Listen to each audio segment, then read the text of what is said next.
السلام علیکم اسٹوڈینٹس، آج ہم پڑھیں گے مٹیریل ٹیسٹنگ میں میک 362 اس کا کوڈ ہے۔ اس میں ہم پڑھ رہے ہیں naan destructive test. Naan destructive test میں آج ہم پڑھیں گے ساؤنڈ ٹیسٹ، اس کو ہیمر ٹیسٹ بھی کہتے ہیں۔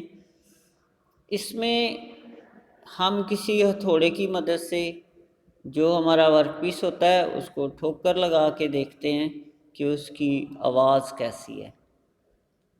اگر تو اس کی آواز پھٹی ہوئی ہو، بدنما ہو، تو اس کا مطلب ہوتا ہے کہ اس مٹیریل میں کوئی کریک ہے، یعنی ہمارا ورک پیس ٹھیک نہیں ہے۔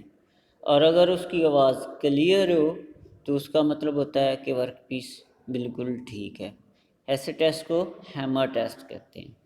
پیج نمبر 78 پہ آپ کی بک پہ لکھا ہوا ہے کہ ہیمر ٹیسٹ تجربہ کی بنیاد پر اندازاً معلومات لینے کا ایک ٹیسٹ ہے جس میں باریک اور لمبے ہینڈل والے ہیمر سے شارپ سٹرائک لگا کر، یعنی ٹھوکر لگا کر، ٹیسٹ پیس سے اٹھنے والی آواز سے اندازہ لگایا جاتا ہے یا پکے اور سخت فرش پر گرا کر آواز سنی جاتی ہے جس سے نقص کا اندازہ ہوتا ہے۔ اگر کمپوننٹ باریک پلیٹ نما ہوگا تو ٹوٹے ہوئے کی صورت میں ڈل ساؤنڈ یعنی بدی آواز آئے گی۔ اس چیز کو الفاظ میں بیان کرنا اتنا آسان نہیں ہے، بہتر ہے کہ دو ٹوٹی ہوئی اور بغیر ٹوٹی ہوئی پلیٹس لے کر تجربہ کیا جائے اور فرق کو سنا جائے تو پھر اندازہ ہوتا ہے۔ بعض اوقات کاسٹنگ یا ویلڈ شدہ جوڑوں کے اندر گیپ یا بڑے کریک رہ جانے والے ٹکڑے سے اس قسم کی آواز کا اندازہ لگایا جا سکتا ہے۔ اس عمل میں چوٹے لگانے کی جگہ اور طریقہ بدلنے سے آوازیں بدل کر اپنا مقام اور نوعیت بتا دیتے ہیں۔ اس میں چوٹ کے دوران کریک کے مخالف سمت پر سٹیتھوسکوپ لگا کر اندازے کو بہتر کیا جا سکتا ہے۔ سٹیتھوسکوپ وہ جو بلڈ پریشر چیک کرتے ہوئے ڈاکٹر بازو کے اوپر رکھتے ہیں گول سا اور ایک طرف سے وہ اپنے کانوں پہ لگا لیتے ہیں، اس کو کہتے ہیں سٹیتھوسکوپ۔ اس کو لگایا جاتا ہے تاکہ آواز کو بہتر طور پہ سنا جا سکے۔ اس کام میں کاریگر کی مہارت اور تجربہ اثر رول ادا کرتے ہیں۔ اس کا مطلب یہ بھی ہے کہ کاریگر بدلنے سے ٹیسٹ کے نتائج بھی بدل جاتے ہیں، مگر ماہر تجربہ کار کے لیے یہ یقیناً ایک قابل اعتماد ٹیسٹ ہے۔ یہ ٹیسٹ سستا اور آسانی سے کیا جا سکتا ہے۔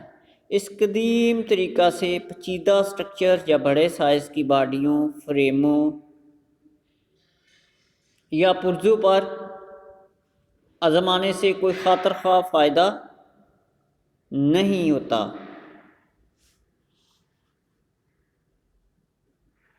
کیونکہ ایسے اجسام پر ڈیفیکٹس کی لوکیشن پر ٹیسٹ پرزوں پر آزمانے سے کوئی خاطر کا فائدہ نہیں ہوتا، کیونکہ ایسے اجسام پر ڈیفیکٹس کی لوکیشن پر ٹیسٹ نہیں بتا سکتا۔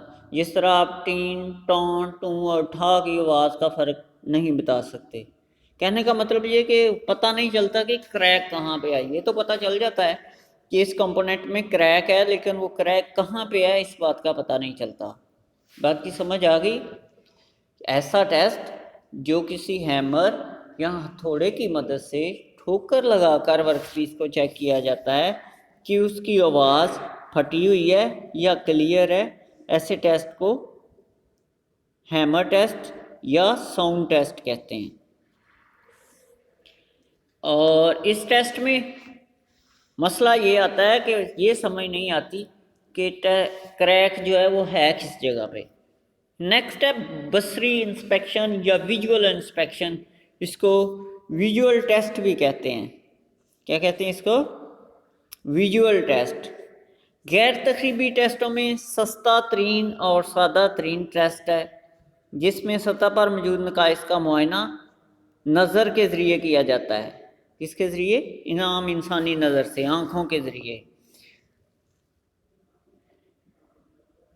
اس طرح بڑے بڑے نقائص تو نظر آ ہی جاتے ہیں، اگر بہت باریک اور انتہائی چھوٹے سائز کے نقائص کو تلاش کرنا ہو تو اس کے لیے مائکروسکوپ بھی استعمال کی جا سکتی ہے، یا محدب عدسے جو نجومیوں کے پاس ہوتے ہیں ہاتھ کو دیکھنے کے لیے، گول سے جو چیز کو بڑا کر کے زوم کر کے دکھاتے ہیں، وہ بھی استعمال کیے جا سکتے ہیں۔ ایسے مائکروسکوپ کے ساتھ گرافر کی سہولت ہوتی ہے تاکہ ریکارڈ کے طور پر نقائص نوٹ کیے جا سکیں۔ خراب علاقوں جگہوں کی نشاندہی ضرورت پڑنے پر کی جا سکتی ہے، جیسے مشیننگ الاؤنس، کورس کی جگہوں، کوروں کی سیٹ، ویلڈنگ کے دنساؤ میں کمی وغیرہ اس ٹیسٹ سے معلوم کی جا سکتی ہے۔ بات کی سمجھ آ گئی؟ ویژول انسپیکشن کیا ہے؟ عام انسانی آنکھ کی مدد سے کسی چیز کا، کسی ورک پیس کا مشاہدہ کرنا کہ اس کی سطح کھردری تو نہیں ہے، اس کی سطح بالکل صاف ہے، شفاف ہے، زنگ تو نہیں لگا ہوا، ٹیڑھی میڑھی تو نہیں، مڑی ہوئی تو نہیں، اس پہ گڑے ہوئے تو نہیں پڑے ہوئے۔ یہ سارا ویژول انسپیکشن کہلاتا ہے، اور یہ ٹیسٹ ہر بندہ کر سکتا ہے، ہر سمجھدار بندہ۔ اور اگر تو زیادہ باریک بینی سے مشاہدہ کرنا ہو تو اس کے لیے محدب عدسے جو نجومیوں کے پاس ہوتے ہیں وہ استعمال کیے جاتے ہیں۔ سمپل لفظوں میں آپ کہہ لیں کہ آپ اپنی آنکھوں کے ذریعے جو ٹیسٹ کرتے ہیں وہ ویژول ٹیسٹ کہلاتا ہے یا ویژول انسپیکشن کہلاتا ہے۔ امید ہے دونوں ٹیسٹوں کی آپ کو سمجھ آ گئی ہوگی۔ یہ نان ڈسٹرکٹیو یعنی غیر تقریبی ٹیسٹ ہیں، ایسے ٹیسٹ جن میں ٹیسٹ کے بعد ورک پیس قابل استعمال رہتا ہے، خراب نہیں ہوتا، وہ نان ڈسٹرکٹیو ٹیسٹ کہلاتے ہیں۔ ان دونوں ٹیسٹوں کی اسائنمنٹ میں آپ کو دے دیتا ہوں اینڈ پہ، وہ آپ نے کر کے مجھے سینڈ کرنی ہے۔ جو اسائنمنٹ سینڈ کرے گا اسی کی ہی اٹینڈنس لگے گی، اسی کی بیس پہ سیشنل مارکس لگیں گے۔ تھینک یو، شکریہ، اللہ حافظ۔